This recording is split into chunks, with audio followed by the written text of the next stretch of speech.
Bonjour. C'est bon? On l'atteint dans sa sexualité, ça ressemble quand même à une vengeance de femme. Sa femme ou Louise? Sa femme a une babysitter à demeure, elle a très bien pu s'échapper 1 heure pour aller jusqu'à l'hôtel. On va savoir ça très vite, on y va. Merci Nadia. Par exemple, si dans une phrase, il y a un bégaiement, c'est-à-dire qu'il y a des heureuses maladresses à l'image. Et heureusement, il faut que ce soit que ça. C'est-à-dire que le réalisateur doit piéger pour que le rythme soit compréhensible, bien dit et en même temps vivant. Et cette vie, c'est le réalisateur qui vous piège. Par contre, il y a des détails techniques qui parfois font que ce ne serait pas lisible à l'image, ce ne serait pas acceptable. Un camion qui passe, qui fait trop de bruit, moi qui bégaye une fois, l'autre qui zozote, voilà. Toutes ces choses-là, il faut les réparer. C'est bon pour là? Est-ce qu'on peut écouter ça là maintenant? Louise Chapsal réside dans un petit hôtel à Cannes. Elle prétend qu'elle n'avait pas rendez-vous avec Laurent Pasteur hier. Seulement, elle n'a pas d'alibi.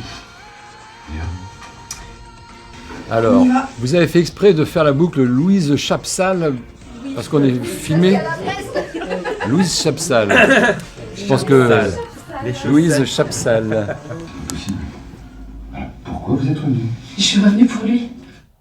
Vous n'avez pas d'alibi. Alors je peux vous faire inculper pour meurtre, dès maintenant. C'est pas toujours facile. Parce qu'en plus, on a des copies, je ne sais pas si ça a intéressé le spectateur, mais on a des copies des copies de travail, on va dire. Donc on ne nous voit pas dans les meilleures conditions, on se voit pas dans les meilleures conditions. Et puis se voir comme ça tout le temps, il y a un moment, ça va quoi. Un film, c'est pas fait pour qu'on le voit, pour qu'on se voit, c'est fait pour qu'il soit vu par d'autres. Et ouais, en fait c'est l'entrée de service ici. Regarde. Tu vois, j'ai l'impression que les caméras couvrent tous les axes du parking. Si tu arrives passer par là, on va le choper. C'est d'arriver à reproduire et retrouver justement ces sentiments et ces émotions dans ce qui a été fait en direct. Alors c'est parfois assez simple lorsqu'il s'agit de scènes informatives, c'est beaucoup plus compliqué lorsqu'il s'agit de scènes d'émotions importantes, où là il faut simplement rejouer la scène et ça peut prendre beaucoup de temps. C'est-à-dire que des scènes explicatives, on va repasser la scène 3, 4, 5, 6 fois et puis on va insister sur de l'articulation, sur des détails. Sur des scènes d'émotion, ça peut mettre jusqu'à 1 heure de temps. Ça ressemble plus à la première fois que tu dis, pourquoi, comme il le dit 2 fois. Ouais, mais je moi pense qu'il j'aime faut autant la l'insister. deuxième parce qu'il a fait une nuance, ça fait une nuance qui est intéressante. Je me rappelle aussi d'un épisode qu'avait tourné Xavier Deluc, où tout se passait en pleine mer, pareil, avec du vent, de la mer. Enfin, voilà. Là, ça devient compliqué et ça peut prendre 5-6 heures pour refaire un seul épisode.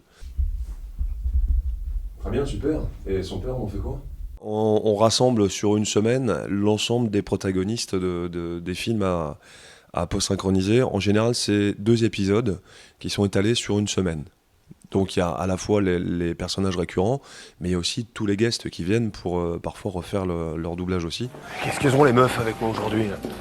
Elle te trouve beau, elle n'ose pas te le dire. Hein. Ça fout-toi de ma gueule aussi. Ah mais ça me détend.